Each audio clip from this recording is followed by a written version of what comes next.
they came down beside a water hole. Mrs. Brolly sat down under a shady tree, took her patchwork quilt from her bag, and calmly began to stitch. Harry came down by the water hole, where a hippo lay, with a bird on its head. Close by, an elephant was drinking, and a brightly coloured snake lay basking on a rock. "Mrs. Brolly, where are we?" asked Harry. "In Africa," said Mrs. Brolly. Harry hung his umbrella on a branch of a tree and looked down at the scene. The sky was a brilliant blue, except for on the horizon where some wisps of cloud were drifting about. "Mrs. Brolly," said Harry, "I think it's going to rain." "Rain? Rain? Trust Brolly to try and spoil everything," said Mrs. Brolly. "I'll teach him a lesson." And she pointed her umbrella at the sky. The sun began to burn more fiercely than ever. And after a while, Harry saw that the plants round the waterhole had wilted, and that the waterhole itself was drying up.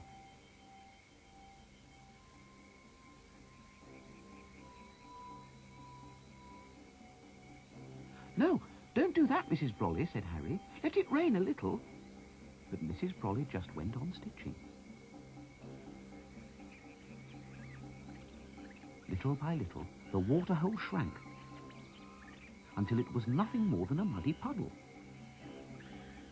And then that too began to disappear, and the earth began to crack.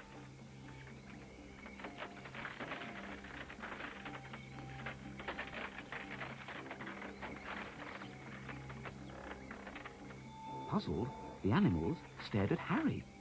But what could he do to help? "Mrs. Brolly, I think you're being cruel," said Harry. "Cruel?" said Mrs. Brolly. "But it is the nature of the sun to be hot. You think that too much rain would be better?" "Please, Mr. Brolly, try to rain," shouted Harry.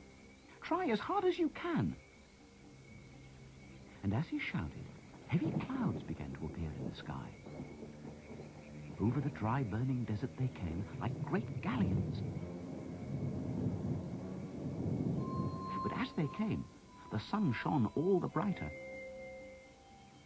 And in no time at all, they were shriveled away to nothing. "Aha!" cried Mrs. Brolly. Then in came the clouds again, heavier this time. Everything and everyone became still. Mrs. Brolly stopped stitching, and the animals stood close to Harry's side. Then came a flash of lightning, a clap of thunder, and the rain began to fall. Harder and harder it came, until the ground all around was sodden. "It's raining! It's raining! The rain's come back!" shouted Harry. Everyone was so happy that they grunted and stamped, they danced and hissed, and flew around in little circles. "Mrs. Brolly, isn't this better?" said Harry. "Everyone's happy." "Is it?"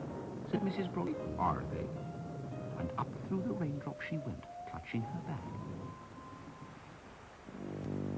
Below, the waterhole filled to overflowing.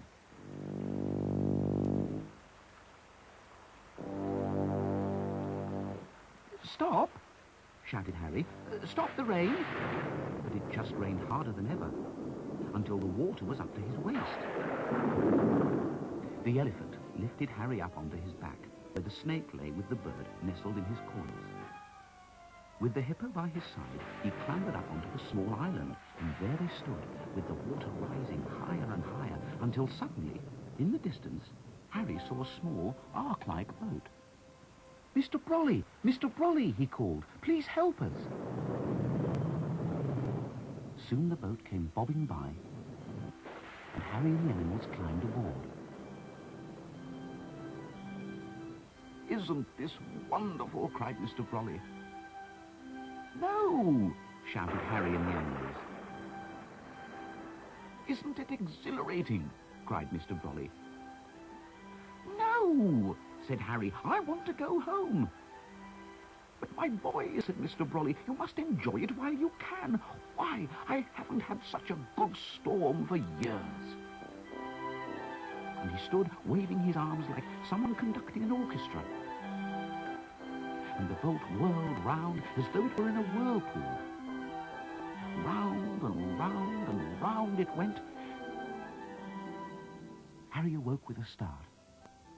It was morning, and the sun was shining through the window. Mrs. Brolly stood at the door of the weather house, a little lifeless figure made of wood. The animals were toys once more, but Harry knew that they were only waiting for the magic to come again. And it would come again, of that he was certain. For next to his bed leant the new umbrella, with the duck's head handle. Whack, it said softly to Harry, and it winked its eye.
Now, why can't our children's BBC duck be as quiet as that umbrella, I want to know? We